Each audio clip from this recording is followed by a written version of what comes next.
boleh, berarti H radikal. H plus boleh kalau itu adalah asam, ingat ya. Asamnya bukan antioksidan ya. Itu semua arahnya sama, yaitu yang ditinggalkan kita sebut dengan apa kemarin? Kalau asam basa sama dengan hasilnya C dan D, itu ada kan ya. C-nya siapa, D-nya siapa. Nah, yang ditinggalkan asam ini kita ada sebutannya, itu di situ poinnya, yaitu stability of structure itu yang ditinggalkan itu kalau stabil itu baik gitu aja. Nah, nanti di antioksidannya arahnya ke sana persis. Kalau keasaman, kebasahan juga sama kan. Asam itu kita udah tahu asam basa, asamnya tahu. Tapi tahu bedanya asam kuat, asam lemah harus tahu kan ya. Dalam sisi teorinya, siapa yang konjugatnya ya itu lebih stabil, itu dia mesti lebih gitu ya. Nanti ini juga demikian antioksidan ini. Siapa yang konjugat seakan-akan radikalnya itu stabil, maka dia lebih dibandingkan dengan lainnya. Nah, dalam gambar itu tidak ada kata-kata lebih kurang itu menggambarnya beda, nggak ada.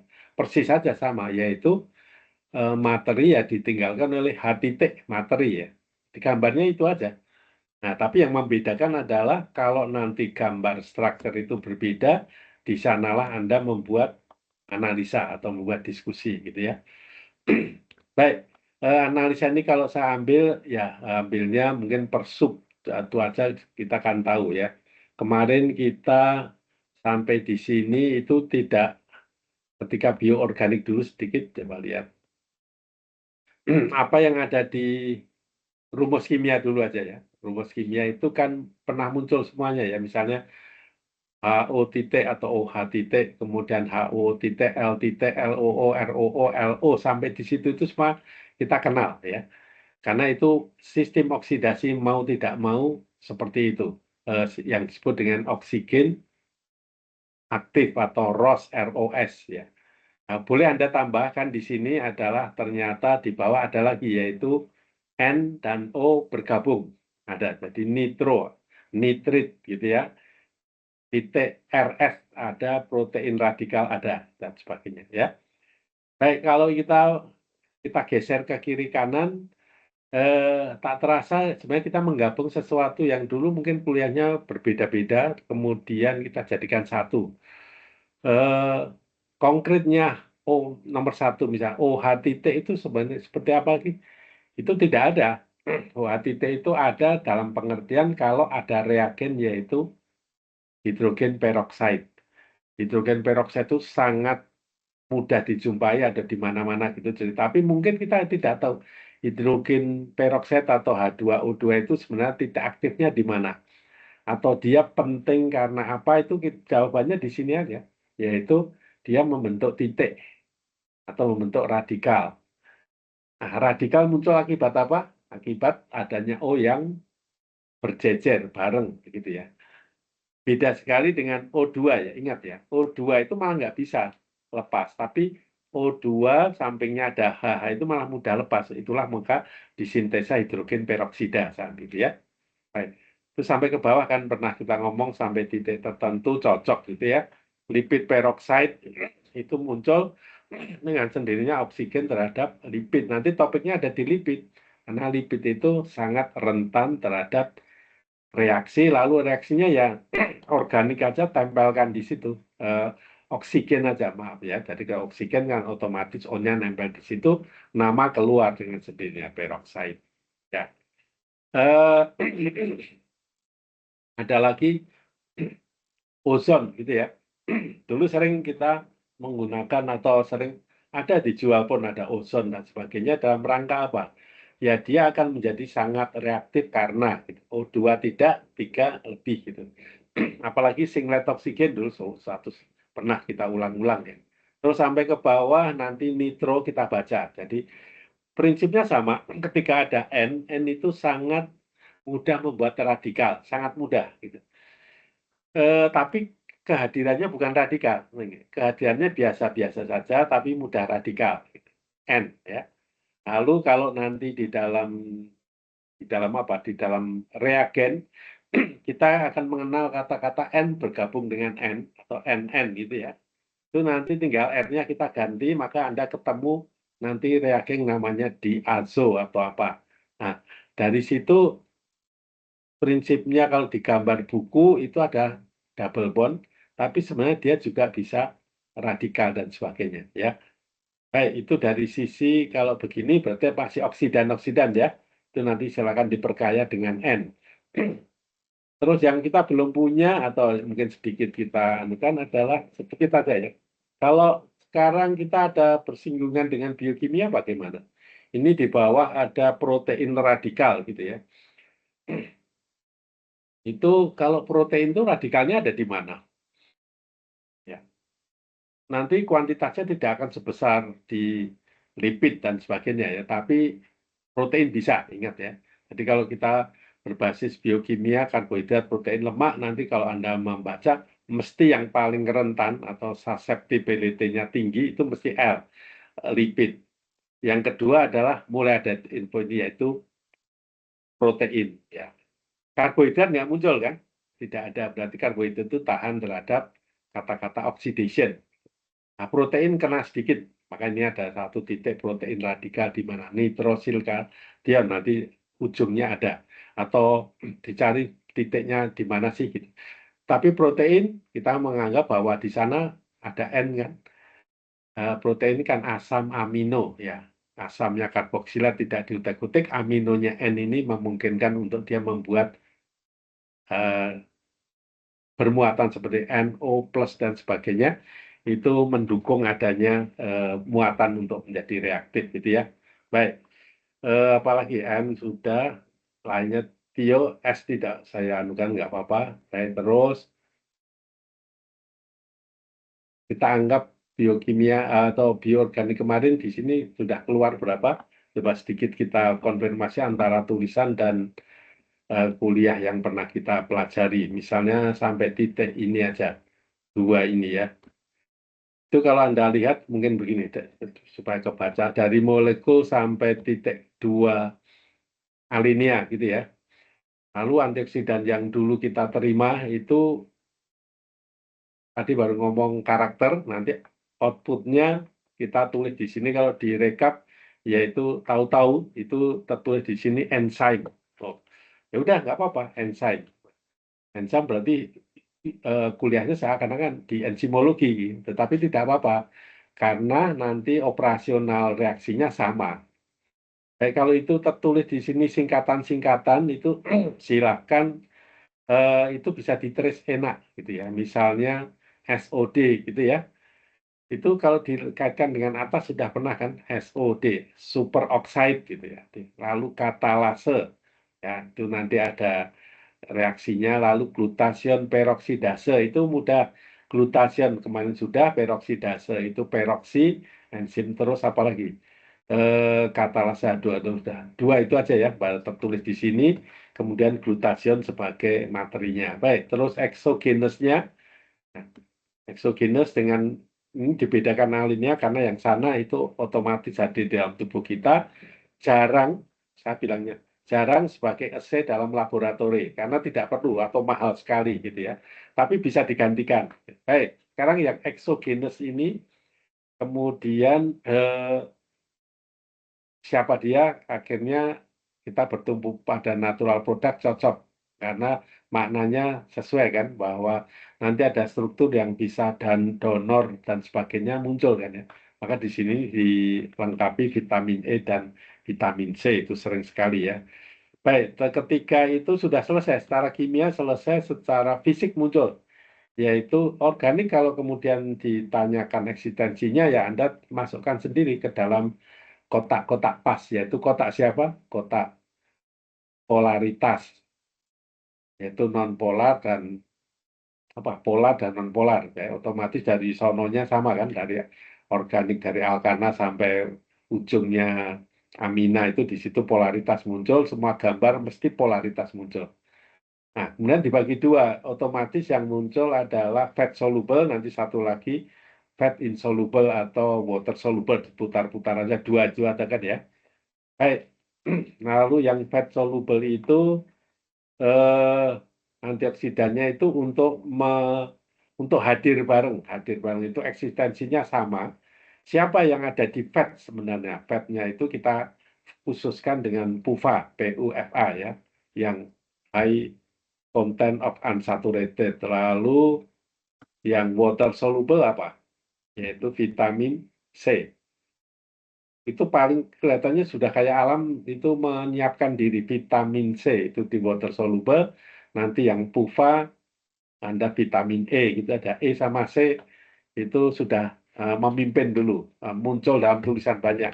Nanti di balik atau di bawah vitamin E Anda bisa mencari di bawah vitamin C Anda bisa mencari siapa sih kalau selain vitamin C kalau bisa aja kan? Enggak tidak karena definisinya bisa ada, karakternya bisa ada, nanti dipenuhi aja ya. Baik, sampai halaman ini oke. Terus ya, klasifikasi sudah kemarin coba kalau klasifikasi di sini masuk dalam saya kira ya ya antioksidan itu hanya karakter lalu dibagi dua enzim non. Kalau enzim hanya berapa kotak? Dua kotak dan isinya 1, 2, 3, 4, 5 kira-kira ya. Jadi itu sudah established. Kalau yang non enzimatis suatu saat bolehkah saya tambah? Gitu boleh. Bisa. Bolehkah saya tambah itu kalau riset muncul kemudian timbul bukan potensi langsung efektif ada data mengapa tidak ditulis di sini ya. Baik. Dan nonnya kita cari. Nonnya itu siapa? Semua orang meriset ya bukan dari nol, tetapi dari yang sudah ada kita match-kan. Ya, ketika yang sudah ada sama dengan kuliah natural product chemistry, yaitu muncullah siapa-siapa. Sekarang pertanyaannya begini, di kuliah KBH, kimia bahan alam itu sebenarnya kalau dibagi sebenarnya 4 atau berapa, yaitu apa? Fenolik, flavonoid satu paket, lalu poliketida, kita kuliah, lalu ada lagi apa? Alkaloid, ada ya. Nanti lainnya masih ada lagi boleh ya. Jadi 4 atau 3 ya. Fenolik flavonoid dibagi 2 boleh, dibagi 1, dikelompokkan jadi 1 boleh. Poliketida bisa karena udah kuliah. Nanti alkaloid ya boleh. Nanti ada yang pakai glikosida juga nggak apa-apa. Tetapi ketika muncul di sini coba yang ditulis itu hanyalah fenolik sama flavonoid. Itu berarti eh, summary dari riset-riset itu keputusannya atau datanya ini dulu ya, flavonoid, fenolik. Mau ditambah boleh gitu ya, mau ditambah boleh. Nah pertanyaan sekarang gini, misalnya kita kemarin sudah kuliah poliketida gitu ya, dengan terpenoid misalnya, mengapa di sini nggak ada ya? Itu artinya aktivitas mungkin ada, tapi selama ini belum begitu dipilih oleh para research gitu ya. Atau sudah pernah dikerjakan tetapi kemudian dibandingkan datanya itu tidak mendukung dan tidak mendukung tidak apa-apa ya. Jadi bukan karena poliketidanya enggak. Nah, coba kalau ditarik kesimpulannya misalnya Anda tidak memasukkan poliketida di sini sama terpenoid ke sini alasannya apa? Alasannya kimiawi teoritis saja ya. Jadi bukan labnya. Kalau nge-lab mungkin ada muncul nanti. Silakan saya beri waktu setengah menit satu-satu. Fenolik, flavonoid, yes. Jadi bukti banyak. Alkaloid atau yang sudah ada ya, terpenoid sama poliketida tidak muncul kotakan di sini apa sebabnya? Silakan. Siapapun boleh urut. Siapa dulu? Miska? Rika? Kak, Ini? Ya. mungkin karena terpenoid itu bukan polifenol, Pak. Hmm. Ya, bukan polifenol itu jelas mengapanya gitu. Bagus, karena beda struktur ya. Kira-kira pilih satu yang mana? Terpen boleh, poliketida boleh. Satu aja nanti lainnya temannya. Mengapa bukan polifenol dan tidak antioksidan? Itu kira-kira apa? Teoritis dulu aja. Ada hubungannya sama donor proton kan ya, Pak? Ya, hubungannya dengan gitu, Pak. Hubungannya ada kata-kata available atau potensi donate-nya itu. Benar, dari situ aja. Nah, ketika potensi donate itu dibaca, diplototin gambarnya, gitu ada yang nggak mendonate. Coba diplot. Oh iya ya, gambar boleh rapi, bagus gitu. Kemudian kalau di pas-pasin ini nggak donor, gitu bisa. Mulai sekarang meraba-rabanya. Ya, ya. Baik, sekarang coba anuannya gini aja. Kemarin kalian masih ingat anu apakan penisilin, polimakrolid antibiotik misalnya ya, kita nggak tahu itu gambar itu kalau dilihat kan bulat gini kan, ding ding ding gitu ya. Itu sebenarnya sifat donornya nggak muncul. Coba cek. Gugus boleh ada, tapi sifat donornya nggak muncul. Kan itu ada ding ding ding ding itu ketemunya di lakton gitu ya. Nah, gugus fungsi yang ada di luar tik-tik itu kan isinya karbonil, lalu ada OH, hidroksi ya, lalu ada CH3. Itu tidak ada yang bersifat pendonit si gambar itu ya. Itu bedanya di situ. Ya. Baik, terpenoid bagaimana? Coba yang lain. Kalau terpenoid ada nggak donitnya? Coba dicek Sedikit, Pak. sedikit. Betul, nggak ada. Boleh gambar misal limonen, misal aja ya. Limonen itu kan tik tik tik tik garis. Itu hidrogen ada di situ karena nggak digambar ya. Nah, kalau digambar banyak, tapi nggak ada yang donit. Mengapa? Kita kembali ke supaya jadi donit si si bodinya itu atau yang ditinggalkan ini harus mampu menstabilisasi eh, apa namanya muatan yang ada di situ muatannya. Di donit itu kan H titik hilang gitu ya. H titiknya ini nggak bisa kemana-mana. Nah, kalau sekarang kita balik fenolik dan flavonoid, ya, saya bilangnya ya. Nanti Anda analisa sendiri, ya ya, bisa kan? Ya, kemarin diajarin yang namanya resonansi, ya. Oke, itu aja. Tetapi, ada tetapinya. Kan suatu saat kita punya produk yang tidak berbasis, bukan produk. Produknya ada gambar tertentu, mekanismenya bukan melalui donate proton, ada, itu dulu ya, ingat ya. Nah, itu nanti bisa muncul di sini misalnya. Ada banyak kan, kemarin misalnya ada yang bersifat apa, kelat itu ada kan, mengkelat logam itu bisa, kemudian punya menurunkan energi, aktivasi suatu sistem oxidation itu perlu energi. Kalau energinya tidak ada, oksidasinya nggak jalan. Otomatis antioksidan juga kan, dan sebagainya. Jadi ada kriteria banyak, tapi yang diomongkan di sini baru satu. Saya kira yang mendominasi namanya apa tadi? Donor proton, donor radikal H, jangan proton ya, supaya tidak confuse dengan asam basa. Baik, sampai sini tahu ya. Baik. Terus, ada lagi begini. Kotak yang fenolik sudah, flavonoid, kofaktor, koenzim. Baik, kalau itu satu kotak, ini nambah wawasan aja. Nambah wawasannya adalah kofaktor, koenzim Q10 itu sebenarnya suatu nama, di situ adalah suatu struktur organik ya tertentu namanya kok ya. Nah, di dalam gambar itu mesti ada sesuatu titik atau apa lokasi suatu struktur bonding-bonding yang menarik gitu. Menarik itu disitulah letak dia khasnya. Jadi contohnya nggak begitu banyak. Kalau gambarnya nggak sama atau nggak mendukung itu ya hilang. Nah, salah satunya kofaktor koenzim Q10 itu gambarnya bagus sekali untuk sebagai antioksidan gitu ya. Itu nanti detailnya ada seakan. Baik, satu lagi ini agak lari sedikit, nggak apa-apa. Mineral. Nanti Anda kuliahnya ada di anorganik. Ketika anor itu ngurusin logam gitu ya, meta. Itu kan ceritanya panjang, nggak apa-apa. Nah, sekarang dari logam itu kita ambil dua aja, bagaimana? Saya tidak pilih Fe, saya tidak pilih Cu, tapi saya pilih zinc sama selenium misalnya. Nah, kalau menurut Anda sesama logam, Anda kuliah anor juga ya sedikit misalnya. Ini logam sana, Fe, Cu, dan apa misalnya yang lain itu jauh sekali dari sistem oksidasi.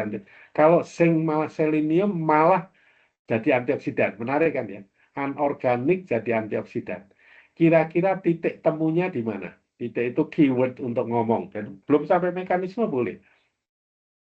Aneh, suatu anorganik antioksidan itu kemudian tempat diskusinya di mana. Oke, saya beri waktu setengah menit, Anda nyoba satu-satu berkomentar. Dengan pengetahuan anor Anda yang sudah punya, gitu ya.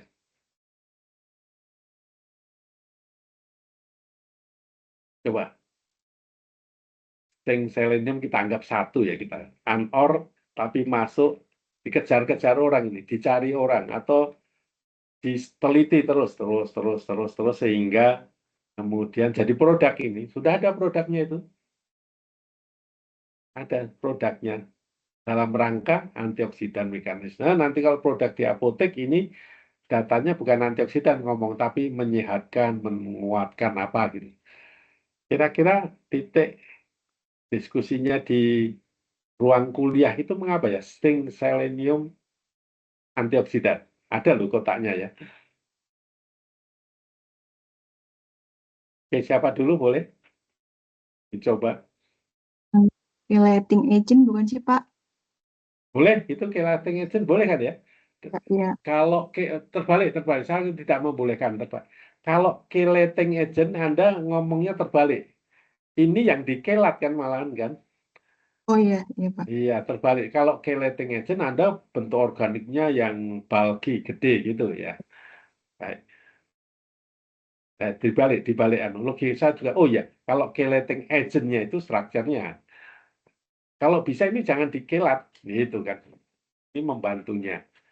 Dicoba-coba aja, apa menjawabnya. Siapapun boleh. Ya, ini atau Miska atau lain. Silakan, coba aja. Ini di mana ya? Atau saya baliknya begini aja. Kita juga nggak bisa menjawab detail karena belum membaca, tapi bisa memberikan istilahnya kelompok-kelompok. Misalnya FE, misalnya. FE itu nggak mungkin. Malah FE itu kebalikan sangat prooksidan. CU juga demikian.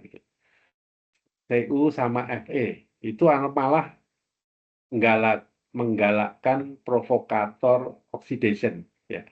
Apa sebabnya Fe sama Cu provokator? Ada satu kata, apa yang kemarin Anda lihat? Apa? Coba aja.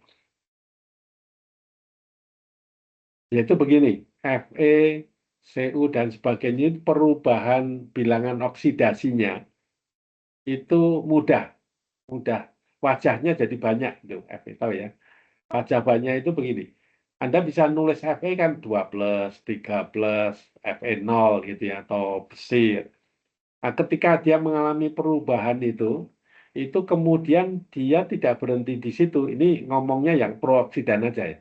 Yaitu dia akan langsung lari kemana, lari ke sistem oxidation dan sebagainya, mempercepat. Gitu. Bisa bayang, lari ke sistem lain, mempercepat sistem itu.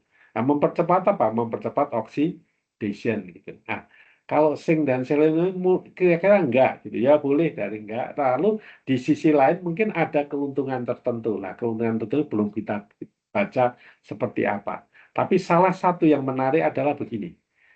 Pakailah metal ini untuk membantu apa? Membantu antioksidan yang lain. Itu dulu tulisnya. Sebagai komponen pendukung antioksidan yang lain. Antioksidan yang lain itu apapun boleh. Jadi yang maju perang ke oxidation bukan dia, bisa ya. Tapi dia membantu sekali. Nah, siapa yang dibantu? Menurut bacaan, ya, itu yang dibantu adalah sistem organik enzim.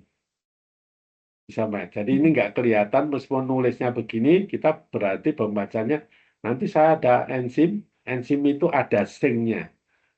Nanti saya punya enzim mungkin ada seleniumnya, begitu. Bagus itu.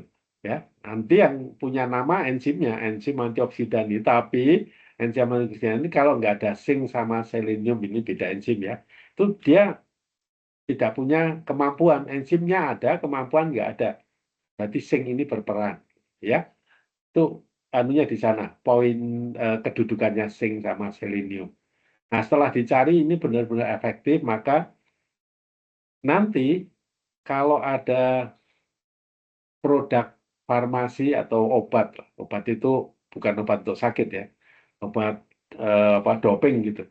Anda tahu nggak produk di toko gitu yang mengandung zinc kemudian baik untuk diminum atau untuk itu kira-kira apa mereknya atau coba cek sebentar atau selenium itu. Itu Yaitu suplemen zinc. ada itu nama Surbex Z gitu. Z-nya gede itu sebenarnya singkatan dari zinc itu. Jadi dia seperti pil biasa gitu yang dimasukkan ada zinc-nya. Lainnya ada ya. Zinc-nya itu nanti kalau masuk ke tubuh kita masuk dalam sistem enzimatis yang atas itu tadi ya. Jadi ya kita tidak mengkonsumsi enzim, tetapi mengkonsumsi anornya, anornya bergabung dengan enzim tadi. Atau membentuk enzimnya juga kofaktornya atau apanya. Karena enzim kan sangat complicated kan. Nah, di titik itu kita melihat kesempatan. Ya. Baik, itu satu lagi, ada dua lagi, satu maaf. Organosulfur, berarti khusus tidak masuk alken, tidak masuk poliketida, tidak masuk apa tadi terpenoid, fenolik, flavonoid, tapi khusus yaitu apa? S. Senyawa S itu ternyata antioksidan dari sononya, dari aslinya, yaitu organosulfur. Bukan S saja ya, tapi harus ada organonya. Nah, siapa dia? Ini tertulis allyl sulfide, kemudian indols. Ya. Ingat, indols itu struktur kimia ya, struktur aja. Nanti indol kalau berdandan atau nempel bergambar lain, nanti kemudian Anda tahu ada produk namanya apa. Gitu. Ada struktur namanya. Indol itu semacam ya, kalau benzen nama apa, kalau indol harus ada siklik apa, dan sebagainya. Itu ya, allyl sulfide. Ya. Kalau ini sudah organik banget. Ini. Indol itu organik. Gitu. Coba dibuka sedikit. Itu kan tata nama organik aja. Allyl sulfide. Sekarang sulfide saya hilangin, allyl itu organik gitu. Tapi karena ini hafalan, alil itu kalau di organik apa? Anu rumusnya atau ada ada apanya gitu. Rangkap ganda, Pak. Ya, ada ikatan rangkap, betul. C-nya berapa? Enggak panjang-panjang amat, 3 atau berapa? Ya, ada C3 ada satu ikatan rangkap, kemudian nempel ke S gitu, alil sulfide. Ya. Indols itu structure gini, structure pendek. Nanti kalau gede jadi apa gitu. Baik, sekarang saya balik. Di dalam biokimia, yang ada indolsnya ada ya. Indols itu indolan ya, structure ya, bukan. Kira-kira kamu pilih yang mana? Protein, karbohidrat, atau lemak? Yang ada indols. Harusnya tahu. Udah. Yang ada indol itu structure ya. Yang mudah pilih 3 ini, pilih mana? Tetap. Pakai trik, milihnya Protein. pakai trik. Karbohidrat itu nggak mungkin punya indols karena apa? Hah? Karena semua gula kan, bentuknya monosakarida semua kan ya, benar nggak? Ya, baik. Protein. Berarti protein kan ya, baik saya dikejarin. Karbohidrat itu mesti hanya gula aja, pokoknya gula itu karbohidrat. Senyawa lain nggak ada. Nanti ada sebenarnya ada N-nya sedikit, nanti jadi ini, jadi kitin atau apa itu kecil. Baik, berarti karbohidrat lewat ya. Kalau lemak lewat nggak? Lemak itu nggak ada. Lemak itu isinya ya fatty acid sama apa? Gliserol, udah nggak ada. Ah, berarti ini protein. Ah, protein sendiri juga harus kau kecilkan. Kau kecilkan itu menjadi asam amino. Ingat, asam amino. Nah, asam amino itu ada yang berstruktur indols. Nah, bisa bayangkan?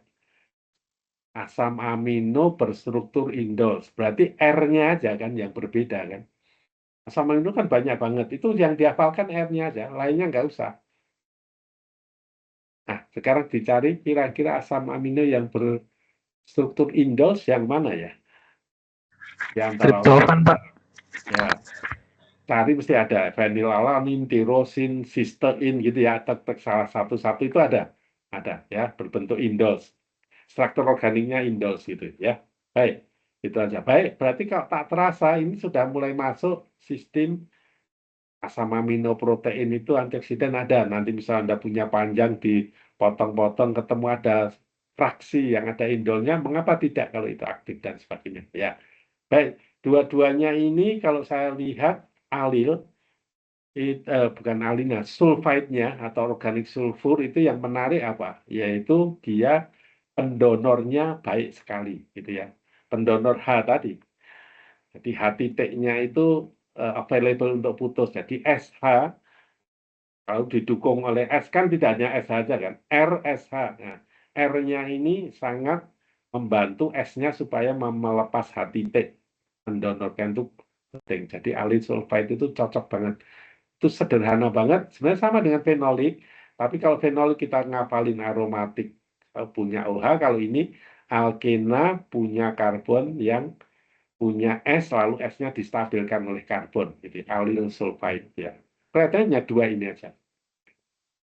Nah, sekarang tinggal dicari sumbernya. Allyl sulfide atau organic compound di dalam natural product itu sebenarnya yang nggak lari kemana-mana. Jadi tanamannya tertentu gitu ya. Kalau fenolik tanaman tertentu mesti ada. Flavonoid fenolik itu selalu bisa satu dan itu hampir 90% fenolik flavonoid. Tetapi 10% itu mungkin organosulfur gitu kan ya. Baik, sekarang saya tanya yang 10%. Mungkin tanaman yang menurut kamu mewakili allyl sulfide itu apa? Kira-kira. Tanamannya dulu aja. Bawang putih nggak sih Pak ada sulfidanya? Oke, betul. Bawang. Bawang putih gitu. Jadi kita kenal bawang bau-baunya, lalu di balik dia adalah allyl sulfide. Betul. Bawang putih itu akhirnya mewakili sumber antioksidan. Dengan tanda petik, saya tahu allyl sulfide-nya. Betul ya? Baik. Lainnya ada? Ada. Ingat ya, bawang kamu cari, teman yang lain ada. Asal apa pencarinya? Begini, pakai trace-nya. Tracernya adalah bawang putih itu yang khas apanya sih secara umum yang khas? Atau bawang putih itu laku karena apa?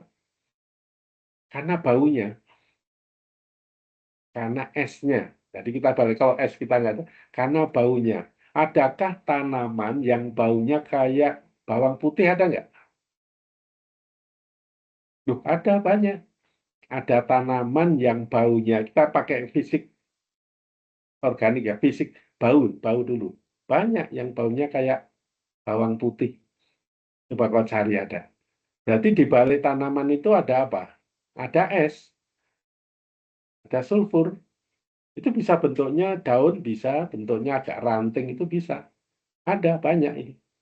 Nah, kalau itu dipakai, mengapa tidak? Ternyata benar. Ada ya. Jadi bawang putih itu konsentrat sekali, maka dia mewakili allyl sulfide. Nanti lainnya ada.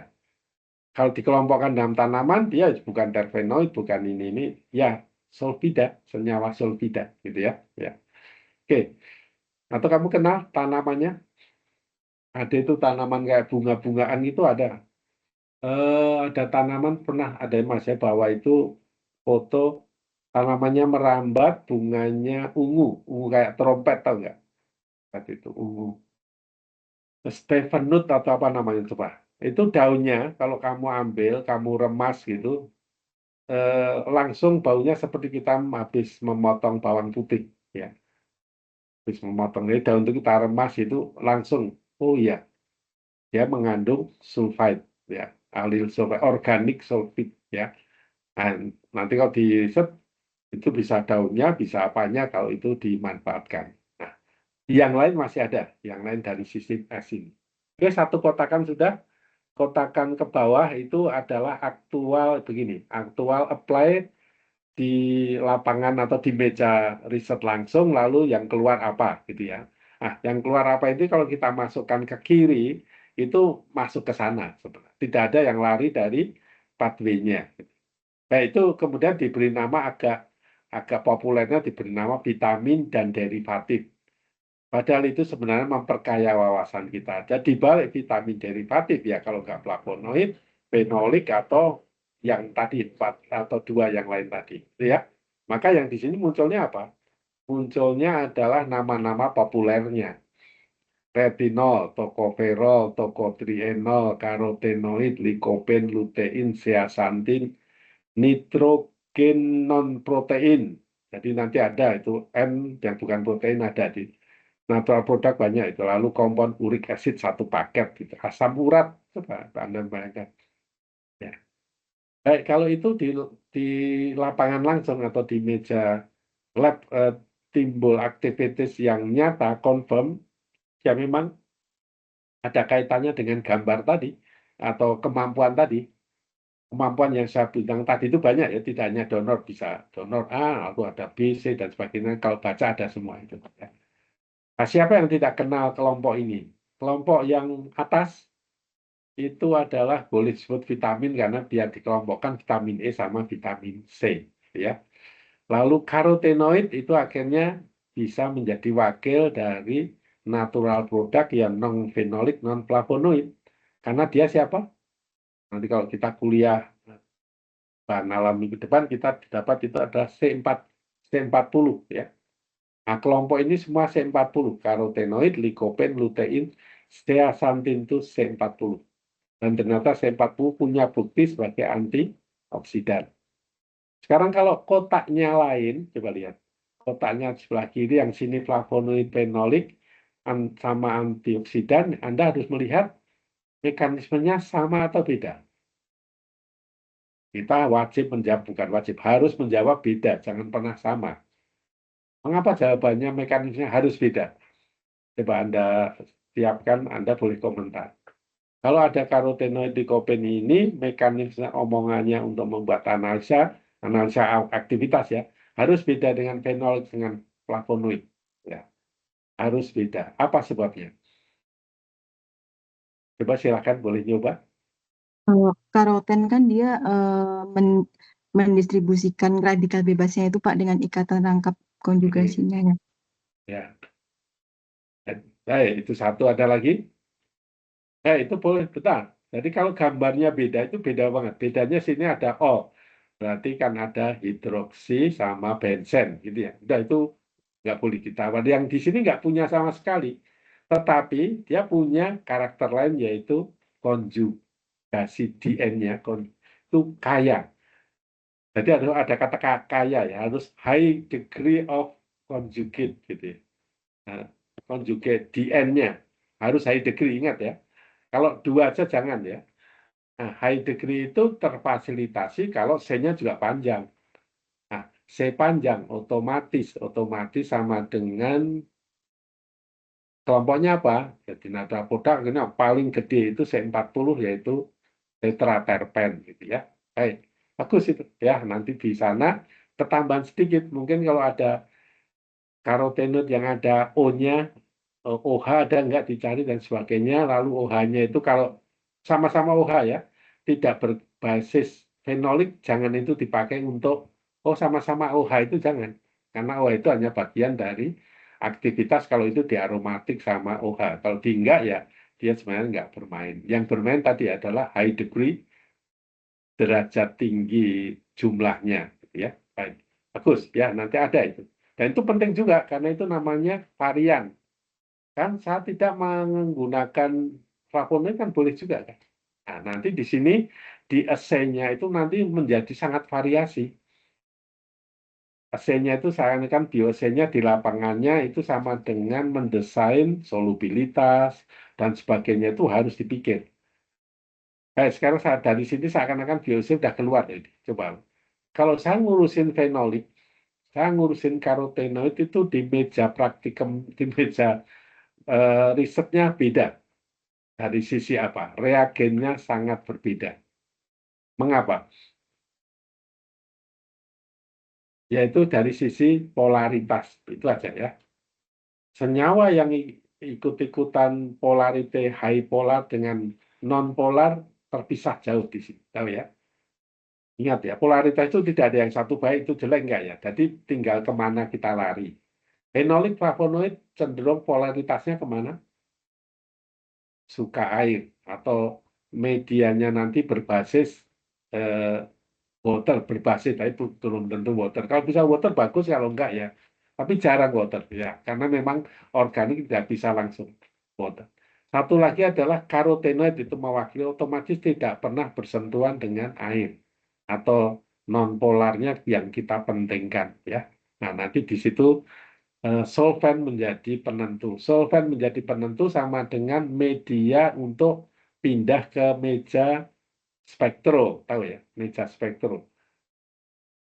Bisa, meja spektro artinya di kimia analytical diminta diminta speknya. Kamu mengukur apa ke sini ya? Syaratnya ini, gitu kan ya. Syarat itu sama dengan syarat apa? Kalau spektro itu yang dimaknai apa sih? Sinar, Pak, ya. Jadi sampel yang harus dapat disinarin, harus tembus sinar, harus transmitannya tinggi, begitu kan ya, dan sebagainya. Nah, itu yang menciptakan kita. Ya, kita yang memanage supaya tinggi, jangan keruh, jangan itu kan sebenarnya bahasa sederhananya. Oke, baik. Oke, kita tak terasa ya punya basic ini untuk mewakili fisik-fisik yang harus kita pakai karena tak terasa ini sudah semua ya mewakili. Terus mungkin ada satu lagi enzimatik. Nah, enzimatik itu kalau meja lab bagi dalam BOC nanti masuknya sebenarnya kamu masuk dalam peristiwa atau laboratorium biochemistry aja. Baik, mungkin sedikit ini ada satu non enzimatik ini enzimatik super tadi sudah dietary chemical biological dietary itu berarti Anda bisa lihat ini bisa beri atau bentuk asupan kan ya. Saya kalau mengkonsumsi ini otomatis saya akan dapat organik yang ada di dalamnya tadi ya terus radikal. Nah, selesai untuk basicnya. Mari sekarang kita tulis ini measurement ya. Pengukurannya coba yang mau diterangkan di sini apa? Wah, Anda punya turunin sebentar, saya mau lihat.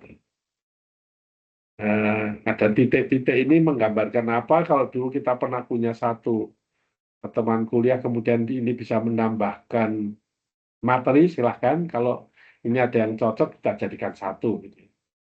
Standar untuk antioksidan itu harus apa? Gitu, misalnya, ketika di meja labnya.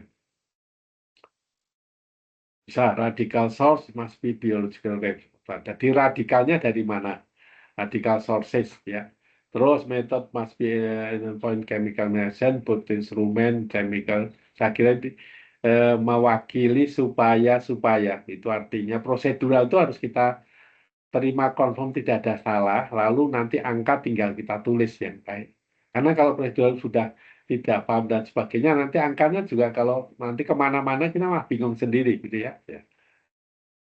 Baik, nomor 1, 2, 3, reproducibility within cycle between factors. It allow coba saya put hydrophilic propagation using different. Baik, mungkin titik yang itu ada titik banyak itu yang nomor 2 dari bawah ya. Itu bahwa analytical ini nanti silakan hidrofilik dan lipofilik antioksidan itu dari depan kita udah tahu kan ya. Jadi semua gambar kimia itu langsung kita harus mikir oh, itu hidrofil, oh itu lipofil, gitu sudah tahu ya. Nah kalau itu sudah tahu maka silakan using different radical sources-nya beda. Jadi si sumber sebagai oksidan atau problemnya itu ada reagen kimia sebenarnya. Itu nanti kita milih yang bisa harus masuk lipofil atau hidrofil dan sebagainya. Dari sana kita starting ya. Oke, itu berarti fisikalnya. Coba sekarang kalau tabel ini kita besarkan, nah timbullah kata-kata seperti ini. Sedikit yang sudah established ya. Bisa besarkan, tidak semua, berarti atau gini, tersedia sekarang, itu banyak sekali tulisan, lalu kemarin kita sudah pernah mencoba DPPH, begitu ya, nanti temannya ya seperti ini, ya, draft dan sebagainya. Itu pernah kita omongkan sebentar ya. Sisi end product determination atau spektrolabnya itu kan ujungnya semua sederhana, yaitu kita harus masuk ke dalam atau minta bantuan instrumen supaya pekerjaan kita ringan gitu, atau ringan itu disimpelkan tapi tidak salah. Ya. Satu kolorimetri chemiluminescence itu nanti berarti ada kimia tertentu ya dibuatkan. Lalu loss fluorescence mechanism. Baik, berarti semuanya alat ini ya. Ya. Kata-katanya instrumentation, lalu biasanya kalau orang kimia atau dari sisi MIPA aplikasi itu bentuk instrumen itu sebenarnya hanya dua, yaitu apa? Visible dan sebelum visible apa UV, cuma gitu aja. UV visible. Diukur di UV boleh, diukur di visible boleh. Tapi kalau kemudian yang visible ini suatu saat berganti nama menjadi colorimetry, tahu ya? Jadi alatnya ya sama, bukan alatnya colorimetry enggak. Alatnya ya visible, lalu color-nya yang kita pakai, maka dia masuk di range-nya visible tadi. Tinggal color-nya yang mana, gitu kan ya? Ya. Jadi kalau di aplikasi biasanya ditulis colorimetry, tetapi kalau di instrumennya langsung dia adalah masuk visible. Pertanyaannya adalah begini, kita geser. Misal aja ya, endpoint itu saya masukkan UV, itu bisa nggak? Mengapa harus colori gitu? Nah, itu sebenarnya temanya begini. Organiknya itu reagen itu kalau kita pakai itu sebenarnya sederhana, itu berada di bagian UV, tahu ya, bagian UV. Atau solvent itu ada di UV, etanol, air enggak ya, etanol, metanol, itu UV. Lalu kemudian kalau saya punya senyawa kimia, misalnya apa tadi, fenolik itu sebenarnya UV juga. Kemudian saya tidak mengukurnya di UV, atau nanti ada reagen tadi DPPH itu sebenarnya dulu DPPH itu misalnya sumber reagen titik atau radikalnya itu sebenarnya simpel ada di UV. Nah, nanti kalau dia berubah dan sebagainya, mengukur di UV itu tidak gini, susah. Maka digeser, ingat ya, digeser menjadi visible. Yang geser kita atau prosedur itu kita tambah supaya bergeser. Ya. Nah, penggeseran ini dalam rangka memudahkan kita memanage data, memudahkan. Nah, menggesernya itu dari UV ke visible itu pakai suatu reagen, lalu kalau ditulis-tulis atau disingkat-singkat, itu seperti ini singkatannya. Jadi ini singkatan itu muncul akibat saya pakai reagen dalam rangka menggeser ke visible. Dan intinya ini sama semua, menggeser hanya karena reagennya lain, maka nama-namanya berubah menjadi CU, FRAP, dan sebagainya, meskipun tidak semua ya. Itu kemudian kita tarik. Baik, coba Anda kalau lihat di sini, prinsipal metode yang di tengah itu adalah kita, orang kimia misalnya gitu ya. Kalau sebagai pengguna itu siapapun boleh itu dipakai menjadi jadi, dan tidak paham pun nggak apa-apa karena sudah ada prosedur. Tapi kalau kita yang menciptakan reagen atau membentuk atau memformulasi sendiri bisa loh dengan nama seperti ini. Ya, coba Anda sekarang baca dulu 1 menit. Prinsip masing-masing ini sebenarnya yang membedakan satu dengan lain kira-kira di titik apa? Oke ya, 1 menit.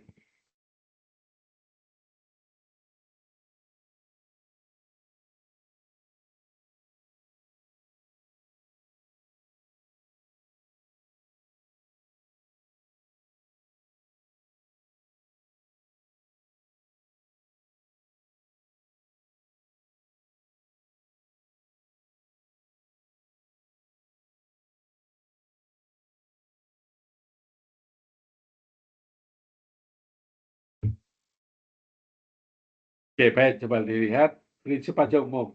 Reagen ini kalau kita tarik atas bawah itu reagennya ada tambah beda di titik tertentu, misalnya logamnya beda dan sebagainya. Ya, itu adalah pengembangan. Ya, siapa yang mengembangkan pakai CU, ada yang pakai Fe dan sebagainya, tidak apa-apa. Jadi kayak analisa dulu apa, misalnya protein itu kan bisa macam-macam kan, tesnya. Biuret atau apa, Gieldal atau apa, apapun boleh gitu ya. Ya, ini juga demikian.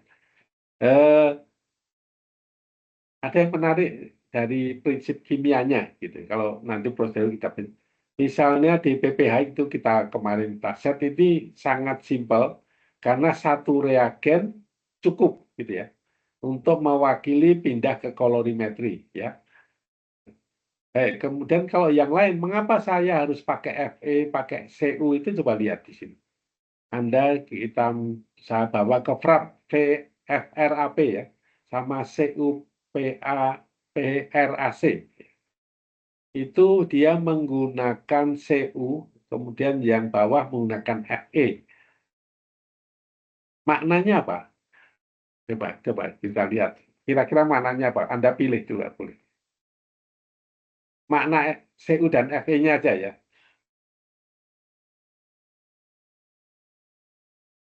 FE adalah tadi yang kita bilang. Maknanya bisa tereduksi si CO-nya, Pak. Betul. Jadi FE itu digeser-geser. Yang geser-geser itu kita kamu. Yaitu saya apakan, saya oksidasi, saya reduksi gitu aja ya. Di balik reduksi oksidasi itu nanti ada senyawa dari langit datang jangan gitu. Anda menambahkan dengan sengaja, maka namanya ada kata-kata kompleks, tahu ya. Coba lihat FRAP. FRAP itu ujung produknya Fe3 kompleks ya. Itu sebenarnya reagen awalnya bukan Fe3 disampaikan.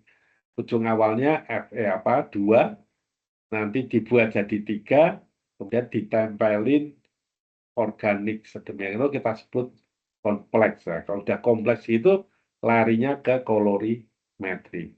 Nah, antioksidannya ada di mana misalnya gitu. Nah, antioksidannya ada di omongan kita belum kita masukkan. Omongan kita adalah ada Fe yang dulunya 2 jadi 3, siapa dia gitu kan ya. Nah, berarti ada yang merubah dia, yang merubah siapa, kemudian di situ dibuatkanlah sistem kimia yang dapat merubah Fe2 jadi Fe3 atau mengoksidasi gitu ya. Nah, itu kita ciptakan gitu. Nah, antioksidannya belum ngomong kita, belum ada di omongan saya kan belum ada antioksidan. Nah, sistem ini harus kita konfirmasi dulu, paham ya? Saya akan menciptakan suatu sistem oksidasi, dan saya nggak bisa monitor kalau nggak ada Fe, benar nggak? Iya kan, kamu seakan-akan kamu mau merebus apa gitu, tahunya dia panas atau enggak, oh ada termometer. Ini juga gini, Fe, kemudian saya apakan, oh saya kasih sistem oksidasi ya, sistem oksidasi macam-macam bisa dipanaskan, diinkubasi atau dibuat apa pemanasan berapa jam, menit gitu ya, itu baru oksidasi oke. Nah, habis itu Anda menciptakan serial di sampingnya, tahu serial di samping. Menciptakan hal yang sama, antioksidannya ada. Itu aja kan? Coba lihat, tangan kiri, tangan kanan. Tangan kirinya harus dibetulin dulu. Nggak boleh salah. Tahu ya? Harus tercipta oxidation. Ini harus di tangan. Gitu. Nah, ini sebenarnya sistem ini kan sudah hasil dari trial error, lalu kalau yang paling confirm siapa, lalu ditulis. Nah, tangan kanan saya adalah tangan kiri saya tadi saya tambah antioksidan, gitu kan ya? Saya tambah. Apa yang terjadi di sana? Ya tadi seakan-akan teoretikal bisa mendonorkan ting-ting terus. Yang kita amati apa? Yang kita amati Fe-nya. Fe kompleks itu yang kita amati. Benar nggak? Coba lihat Anda. Tangan kiri saya membuat confirm oxidation berlangsung, harus ya. Tangan kanan saya adalah sistem yang sama, saya beri antioksidan. Nah, dua ini kemudian kita gini-gini kan. Kita ngomongnya selalu dua ini. Ini sama ini sama ini. Gitu kan ya? Ya. Antioksidannya ada di sini. Yang dibaca adalah ini punya data, tangan kiri saya, tangan kanan saya punya data. Datanya lewat kolorimetri karena Fe, maka nanti Anda tahu Fe itu sama darah itu sama. Warnanya apa? Fe itu kalau diutak-utik merah. Diutak-utik. Jadi sampai senyawa kompleks organik itu merah. Fe3, Ferry apa gitu ya. Jadi kalau nggak merah berarti apa? Kalau merah jadi apa? Makna dari reaksi, makna dari sistem AC-nya gitu. Jadi ya dua gini. Nggak apa-apa. Ini juga simple. Nah, pertanyaan mungkin saya menjawabnya malah di sini aja. Ini semacam summary ya. Nanti ke bawahnya Anda bisa. Mengoksidasikan, tahu ya. Mengoksidasikan Fe2 jadi 3 ini baik, bukan baik ya. Efisien waktu enggak? Gitu aja dulu. Efisien waktu enggak? Karena ini tugas kita analisis ya. Apakah Anda kepengen analisis yang lama-lama atau analisis yang cepat atau yang apa? Gitu kan ya. Bisa bayangkan? Ya. Nah, disinilah kata-kata oksidasi ini suatu saat mau nggak mau harus selama itu boleh ya. Mau nggak mau harus selama. Jadi kita nggak bisa mendorong dia cepat. Gitu. Baik, lama itu juga mungkin satuan hari, itu boleh lama. Sehari, 2 hari, 3 hari cukup gitu. Salah satu minggu. Gitu. Ya. Nah, PRAP ini kira-kira coba Anda bisa bayangkan begini. Ini ada sistem supaya teroksidasi, kemudian FSA. Nah, untuk mengoksidasi ini berapa lama waktunya? Prinsipnya sama dengan RH kemarin ya. RH dengan oksigen jadi RO titik. Jadi garis ke bawahnya itu bisa lama, bisa pendek, tahu ya. Kalau lama itu tunggu aja RH jadi R titik itu lama, bisa pendek, bisa ingat ya. Nah, nanti PRAP ini Anda cari seberapa lama dia gitu ya. Nah, hal yang sama mungkin Anda akan cek misalnya di atas itu ada CU. CU itu sekarang dibalik. Nah, ini antara PRAP sama CU PRAP ya PRAC itu omongannya kita balik. Kalau tadi saya banyak ngomong oxidation, kemudian kasih antioksidan. Kalau atas itu justru antioksidannya ditaruh di subjek. Coba lihat, ding, ding, ding. Antioksidannya malah ketemu sama CU. Ding, mereduksi menjadi 2 jadi 1. Gitu. Bagaimana? Oh iya ya, tujuannya sama antioksidan, tapi ini arah mikirnya beda banget ini. Kalian. Nah, dari data ini coba sekarang timbul pertanyaan begini. Tadi kita ngomong sebagian besar adalah antioksidan adalah senyawa yang bisa mendonorkan gitu ya, hidrogen radikal gitu. Boleh. Nah, kalau kuprak ini menurut saya enggak. Coba, kalau kuprak itu menurut kamu apa? Antioksidan adalah apa? Boleh buat definisi sendiri. Apa? Boleh aja, kita kan buat definisi bisa. Coba kuprak yang tengah ini ya, Anda lihat kan ya. Coba Anda buatan komen ke saya. Antioksidannya kira-kira mekanisme atau karakternya apa kalau ini? CU2 jadi CU1. Ayo cepet, kan nggak susah gitu. Yaitu pereduksi, itu benar nggak? Nah, itu bahasa umumnya Ya, pereduksi, Pak. potensial reduction, cuma gitu. Ya kan pakai jalan lain dalam mikirnya. Potensial reduction, iya. Karena antioksidan itu mereduksi, menurut saya justru umumnya antioksidan adalah mereduksi itu dulu. Karena dulu kuliah itu oksidasi, reduksi. Ini ada antioksidan dia di daerah sini. Problemnya oksidasi ya, saya adalah mereduksi. Tapi mereduksi ini terlalu umum, maka kemudian ada detail, ada kata donor H. Donor H itu kalau dipikir beneran itu mereduksi juga, ingat kan ya? Iya kan, mereduksi suatu organik yang saya kehilangan H dapat H. Tapi itu kan tidak mereduksi adalah gitu. Enggak. Ya. Maka dipakai kata-kata pendonornya ya. Bagus. Nah, kata-kata pereduksi ini kalau di CUPARC itu sebenarnya Anda beride saya kasih bukti CU2+, nanti semoga jadi 1+. Jadi ini sebenarnya antioksidan yang boleh disebut indirect. Coba, CU itu sebagai konkretnya pereduksi. Ini menurut saya agak sederhana dari sisi reagen yang disiapkan. Coba, kalau mereduksi saya udah anjir. Ngomongnya antioksidan, oksidasinya nggak ada. Bisa bayangin. Jadi pereduksinya yang difokuskan. Ya, baik itu 2. Coba cari lagi. Pak, ini kan seakan-akan orang yang sudah sukses atau riset itu Anda yang menggelar sendiri. Ya. Saya coba misalnya yang sederhana, FRAP, bawahnya itu FRAAP, potassium percyanate reduction by antioxidant and subsequent reaction potassium percyanate with Fa. Itu tulisannya begitu.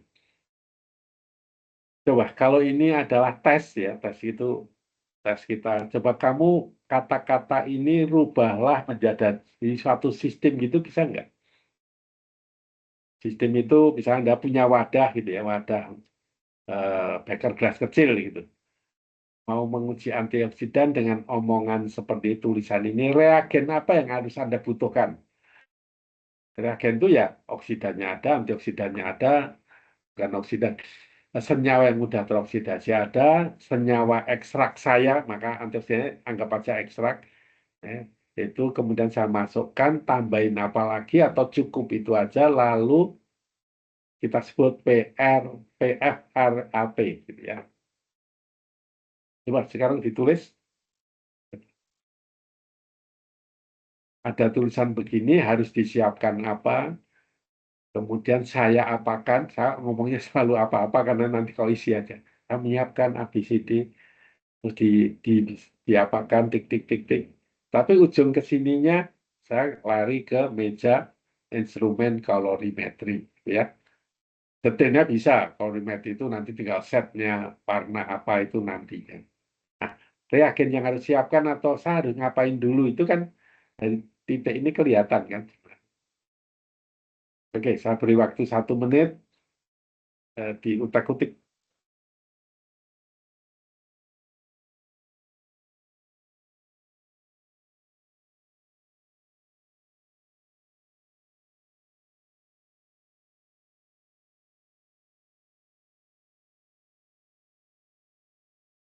Mungkin 3 ini yang paling, menurut saya ini ada agak konvensional, tapi ini tanda petik murah.